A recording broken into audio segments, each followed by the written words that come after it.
Hey everybody, welcome back to episode 4 of Inside the Stash. So today we're going to look at a few more things that have trickled into the shop. Just a couple, 3 kits here, and I wanted to make sort of like a little PSA and expand upon a thought that I had or made in the Friday video. If you guys have not watched the Friday video, of course, it actually showed up on a Friday.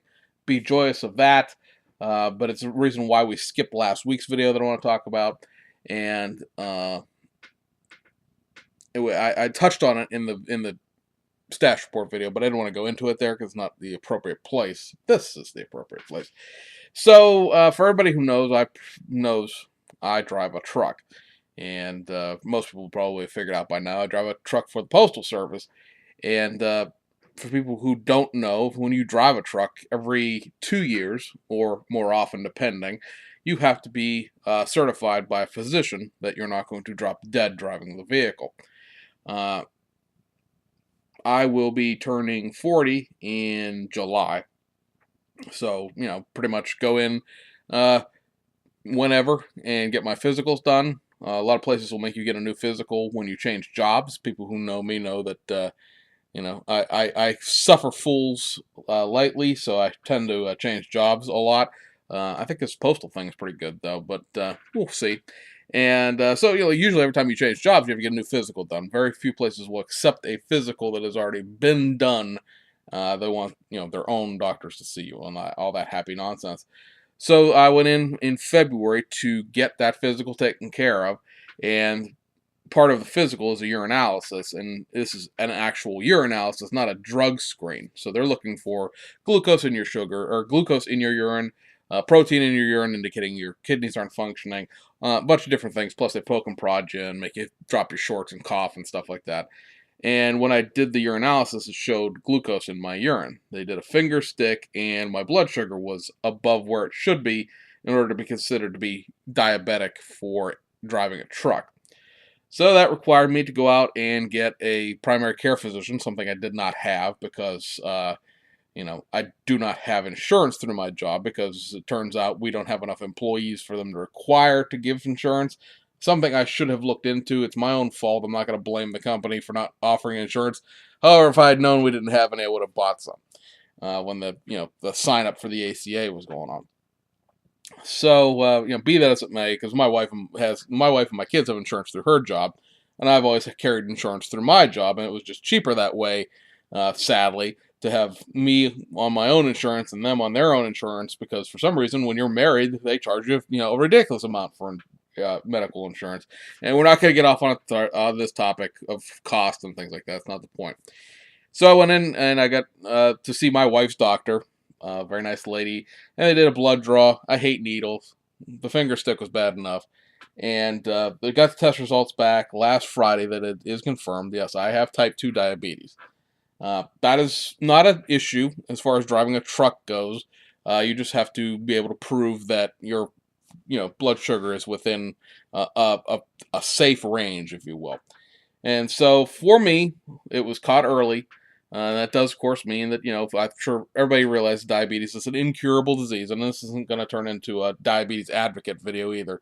But it's an incurable disease, and I'll be on maintenance medication in some form or fashion for the rest of my life. Now, of course, the goal here is because it was caught early and it's not bad, or as bad as it could be. My father-in-law, he happened to get diabetes last week, as well, and his is way worse than mine is in terms of his glucose numbers.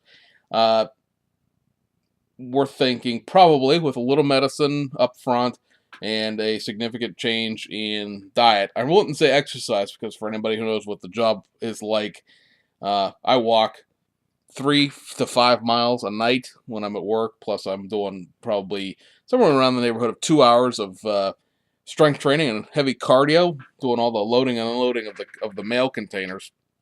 So the exercise wasn't the problem, but it's a night shift and there's a lot of food of convenience involved. And I've been driving a truck for almost 20 years, or actually almost 19 years. And, there's a lot of food of convenience over the last 19 years, which is why I am not what I weighed when I started driving a truck. So, like I said, it's not a great big thing. I'm not looking for your sympathy or your pity or anything else like that. Just what went on between my father-in-law getting a diabetes diagnosis, I get a diabetes diagnosis, and my mother-in-law, who's, I don't know what else I call this guy, but it's her life partner. They're not really friends with benefits because there ain't no benefits going on, but he's been a friend of hers forever, and they pretty much do everything together, kind of thing. He is a retirement age. I'm not exactly sure what his actual age is without, like going and digging it up. But he unfortunately had a stroke in between the two diabetes diagnoses. So it's been a really, really lousy week for my wife. Every man in her life basically has some sort of health issue. And between, especially especially the stuff suffering the stroke because of all the medical issues that went into that. My wife had a really rough time at work. My work wasn't particularly all that great last week. It was just a situation when Friday came around and they said, hey, guess what? You're officially diabetic. It was just like, you know what? I can't even with doing the show. So we skipped last week. And so I apologize for skipping last week. But it just was a situation where I didn't think the product that would go out in terms of the video would be something that I would be happy with looking back at it. And while I realize that I don't have, 13,000 subscribers and I'm not starting to start a pay channel and everything else, I still do take pride in what the content that I put out on this platform. So I chose not to do the video and catch up with it this week. And that's why it went out on Friday so that it would be, on time for a change. Because usually with everything goes on around here, craziness, the weekends of my wife working on weekends and I work on weekends, and my kids are here, my kids aren't here, and everything else. Usually the Friday video gets filmed on Sunday night and gets uploaded sometime in the middle of the week. So that's what's going on. Like I said, it is what it is. You can't cure it, and so deal with it. So the PSA part is, guys, we spend a lot of time in our little basements and closets and everything else. And I know a great deal of us are probably not the most healthy people in the world. Fortunately, I don't smoke and I don't drink. Not looking down on people who do, but I'm just saying I don't have those vices. And for me, in the sense of cutting out sugar from my diet and stuff like that, I hate carbonated beverages. So I've never been a pop drinker or a soda drinker, depending what part of the country you're from. And so, having to try to cut out Coke or Pepsi from my diet, well, I didn't drink it, so which is probably a reason why my diabetes is a very manageable situation where probably, unless something else is, an underlying condition that we're not aware of at the time, should be able to, basically have a very light maintenance medicine and, eat the right things. And it should just basically not go away because it never will, but it'll be a situation where it'll be under control and will not require like daily finger sticks and all the rest of that nonsense that people who unfortunately have a more difficult time regulating their blood sugar have to deal with. So the PSA again is I know I don't have insurance. I know what this stuff costs. But, if you're in the range where you haven't had a physical for a while and you haven't seen a doctor for a while, I think my doctor's visit was $140. I realize that that's not something that everybody can afford necessarily, just spur of the moment, drop of the hat. I kind of had to because I need to get this stuff situated so that I can get my physical redone in May so that I can get a longer certification because I was only given a little extension to get this sort of, settled and taken care of. Go to your doctors and take care of stuff because usually by the time, especially with diabetes, that you notice that there's something wrong, you're already, not so much screwed, but it's a little too late. You've already got some, kidney damage, some heart damage, some liver damage, some eye damage. Go out, get your finger stuck up your butt and everything else that you're supposed to be doing. We need to take better care of ourselves if we're going to be around for our families and stuff like that. Not to mention this stuff can't build itself if we're not here to build it. So that being said, on to cheerier things. Going to spin the camera around here. We're going to show you some more vintage-ish kits we picked up out of Japan. It's a secondary auction market. We're going to actually be shipping some stuff over today, tomorrow. So this will be sort of a steady little conga stream of stuff coming over. HLJ didn't have enough stuff sitting in it to justify a shipment this month, so it'll probably wait till next month.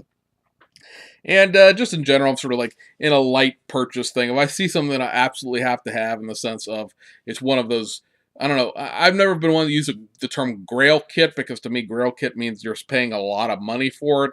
Usually, when I see Grail kit, I usually see a price tag more than my monthly bills, if you will. I own my house, so I don't have to, I pay property taxes, but I don't have a mortgage, which is why this exists. Because if I had a mortgage, obviously this wouldn't exist. Uh, but like, if you take my electricity, my phone, yeah, most Grail kits seem to cost more than all my monthly bills do, because there tend to be $300-400 kits. Yeah, no, I'm not spending that kind of money. But if there was something that popped up that I wanted, one of the things I actually got yesterday or the day before was the Nismo version of the Skyline 25 GT Fujimi kit. That is something I've looked for forever. I've never actually seen one in person, other than knowing the kit exists from box art. So it may be one of those kits that's really, really common over in Japan. I don't realize it, or maybe it's not even something that is that rare in the United States. I just personally have not seen one, so I managed to pick that up for a song. Really, it's like $20 or something like that. And got another one of the kits actually here. We're going to talk about in a second. But so, like, unless something like that comes along, I am sort of in a stasis at the moment. There'll be some stuff at HLJ that's going to come in this month that I'm going to be ringing up, because I'm saving money for the trip to NNL East here in a couple, 3 weeks. Which means I really need to start working more on this NSX instead of just sort of poking at it, because 3 weeks and we've been traveling, and I like to have, really the whole point of it was to get it done for the show. So, spin the camera up, be back in a couple seconds. Alright, guys, so first up, it's going to be 5 kits, I think. Pretty sure. This is the Aoshima Nissan Cedric Gran Turismo Ultima Y33 Cedric. We covered in the last Inside the Stash video several Cedrics and Glorias that were purchased, and the one kit that was sort of missing out of that, if you know your Glorias and Cedric chassis codes, was the Y33 Cedric. And I said, well, I have that, I just haven't shipped it over yet. So here's this. It's curbside. It's, nothing special, nothing fantastic. I don't think this comes with a photo etch the way the other one did. I'm pretty sure it doesn't. But it is the one sort of missing kit out of my bland Nissan four-door kit selection. Very cool, just because this is one of these kits that seemed to be around a lot when I was working. When I was the only one working, right after we started having our, I don't want to say second set of kids, but anybody who knows me knows I have a very old. I have a teenage daughter, mid-teenage daughter, and then my other kids are 6 and 4. So we have a little gap between our kids. And when we started having the second set of kids, and not that we weren't trying the whole time to get them to be a little closer in age, this kit was available once we had the babies, and I couldn't afford it because, well, my hobby comes after my family.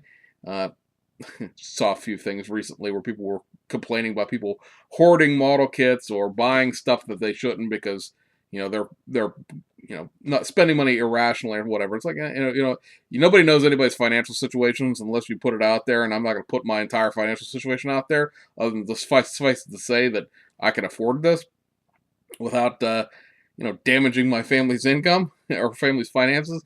But I could not, for the longest time, buy this because even though it was only $25 on eBay, I couldn't justify spending it. And when I got to the point a few years ago when my wife went back to work and everything, and our kids were in school and not in daycare, I couldn't find them anymore. Isn't that the way it goes? It's really, really common until you're looking for it, and then you can't find it anymore. So, anyway, this is something I, like I said, been looking for a while, and thrilled to have that. Next up is the Nissan President. This is the JS Custom version. Again, it's sort of the same sort of thing. It's a curbside. It's, the only way I can describe this are they're like promos. If you remember your AMT annuals that were built off of promos, now these are curbsides, they don't have engines on them. But same sort of principle where these kits were forwarded through generations. If you look at this, you squint your eyes, it looks like a Nissan Sema because it's pretty much the same thing. President was the top of the line Nissan full size sedan, similar to the Toyota Century, but not quite as big and luxurious. This I bought. I could have bought the standard, just the regular President, but I really like these wheels, these BBS wheels that are included, because mesh all the things. But again, it's just one of those things that I could find forever, and then I couldn't. I would show you the side here, but it's all in Japanese. But this kit is what they call the PHG50 chassis. This is what the Infiniti Q45 would also be, if that sort of looks familiar to you. Change out the headlights a little bit, and it's that body style. So there is that. Again, happy to have that on board. Next up is a kit I actually picked up off of eBay, which I haven't been playing too much with. I have stuff on my follow list, but I don't really pay that much attention to it because it's just stuff that is like GT3 cars for the decals, and I really haven't been buying more cars. In my mind, I need to build some of them before I can justify buying more of them. But this is what they call the Millennial Edition that was done in the 2000, right around 2000, 2001 or so. Actually, I guess, let's see. Look, the actual thing here is the 21st Century Millennium is what this kit series was called. Fujimi put a bunch of different kits out in 2000 in this kit series. There is another boxing of this same car with a blue car on the box art, but they're the only two that I know of that are the 25 GT-V. Now, these are not the 25 GT Turbo. This is really as close to a base Skyline coupe as you can get in model form. It does have like V-spec wheels, and they actually do come with these wheels. You know, we talked about this before with Fujimi's box art, and the wheels aren't necessarily what you get in the box. But this is something that I had been looking for, again, for a while. I have the 25 GT Turbo, and I have the 25 GT Turbo Aero package kits, but this has a completely different front end on it than the Turbo kits have, because it's got the regular Skyline front end to it. If you happen to see the US, what is it? The USCP, USCP, the guys over there, Misha, and the guys over there at the Ukrainian resin guys, they make a Stagea trans kit that has this front end on it, because it's sort of, instead of being the GTR front end, it has the regular stock Skyline front end. Again, basic curbside kit. It's probably the only thing that they make that has the rear-wheel drive chassis that's underneath all of their GTRs that actually is a rear-wheel drive car, because without it being a turbo, it also doesn't have the all-wheel drive package. So again, something I had been looking for a while. I was looking for it over there as well in Japan. Here's some pictures on the side as we continue to talk about it. And it was something that it popped up on eBay. I don't know, the guy bought a collection of Japanese cars, because he had a bunch of stuff, and all of it was pretty reasonably priced. And I said, can't find it in Japan, but I found it in the United States. Go figure. Another for your consideration. This is a Fujimi kit, the VIP car series. Now, I know I don't do the VIP cars, and I don't do stuff with optional wheels very often. This is the Toyota Crown Majesta, what they're calling the i4. This is the UHZ 155 chassis. Aoshima made this kit as well. However, trying to find the Aoshima one is near to impossible. I have yet to be successful in finding it. Aoshima did, in I think 2012, 2013, put out a late edition of the Crown Majesta kit. They've never reissued the early edition. You can get the early edition body style in several of their VIP series kits, but the VIP series kits, of course, have a bunch of non-stock bumpers and non-stock wheel options and things like that. And for the purposes of my collection, I want the factory stock stuff. So, again, like, oh, well, why would you buy stuff that has these E-Wing 3 wheels attached to it? Well, because in here, with everything else, by the way, all those gold things, yeah, it's like gold bare metal foil, we have the body out. You have the E-Wing wheels here, which are I don't know. They're painted gold because if you look at the back here, they're silver. So they're painted gold. Not going to use those because we have the huzzah! The actual factory stock wheels are in here, along with some brake kit. I don't know if these are supposed to come with this kit or not, because this is one of these kits that you can find the listing for on like Hobby Search, where you go to look up instructions, but there are no instructions for it because it's that old of a kit. The instructions were never scanned for it. So like I said, I don't know if these are supposed to come with it or not. I suppose I could probably look at the instructions. As I sit here and sort of blather on. Let's see. Yep, they are supposed to come with it. Okay, cool. But yeah, these are the regular Crown Majesto wheels, and this is what we're going to be using. Obviously, got to paint these something because there should be like alloy wheels. But you know, I'm happy with it. It's a little bit of a chunky body in the sense of not misproportioned, but because it's like all of the bumpers and everything are on it. If you get the Aoshima kits, the bumpers are separate because they did all the VIP cars with it. This isn't really a VIP car as much as it is just a factory stock car with some fake wheels and some gold foil included. So there's some pretty hefty mold lines involved where the side tools caught the main piece, but it's nothing that you can't do. Just a little bit of sanding on and get it all hammered out. This is pretty cool because it has a 2000 era Fujimi kit catalog with it, so we there's a whole bunch of obviously stuff here that Fujimi did back in the day. Most of these kits are in one way or another still available, with the exception of maybe this Corolla Levin and this Gloria or Cedric, whichever one it is. It's I can't read upside down, but pretty much all the rest of these kits are in production, and then there's the whole inside these mountain bike kits. They're still available to a certain extent, and like I said, most of these other kits, I like the blank things here where kits coming in the future. We can't tell you what they are, but I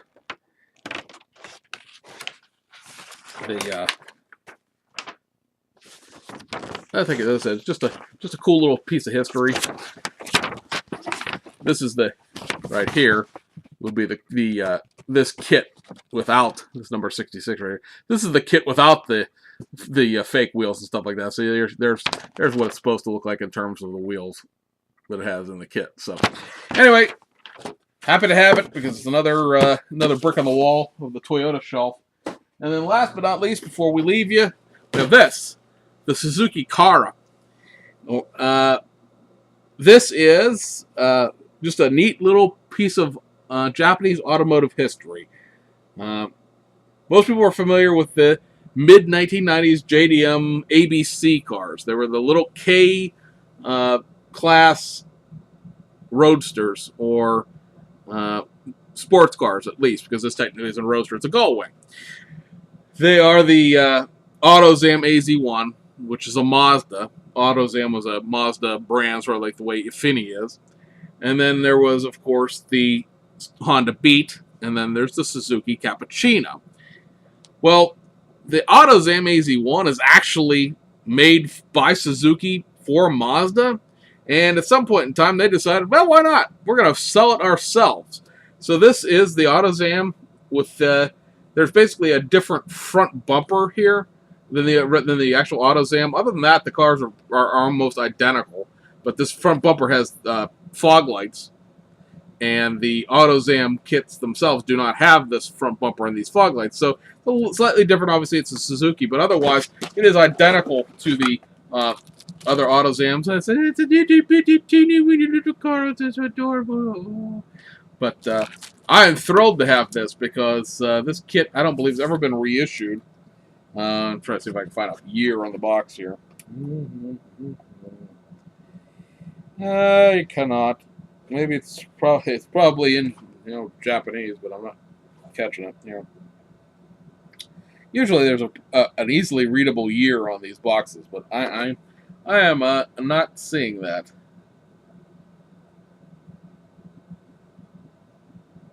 Just checking, see if there's anything else about this that I should tell you. But like literally, the main difference between the Suzuki Kara and the AutoZam, like I said, is the the fog lights. Yeah, you got some window masks. Got the box art tires. They're sort of painted gunmetal. So I think whenever we get around to this, whenever that is, we're gonna leave these the way they are. I like the gunmetal wheels. And then yeah. So guys, that about wraps her up for this video. Again, not to bring everybody down with you know, the thing. I just wanted to sort of, like I said, get it out there that you know, go get yourself checked out if you haven't got yourself checked out lately. Catch your stuff early. That way, it's not a big deal. And I guess that's pretty much it. So we got 6 more shipping out to probably Monday because it's the weekend now. We got 6 more shipping out over the weekend, and then there's still quite a bit over there that we need to get drug over here. So anyway, guys, hope you enjoyed it, and we'll see you on the other side.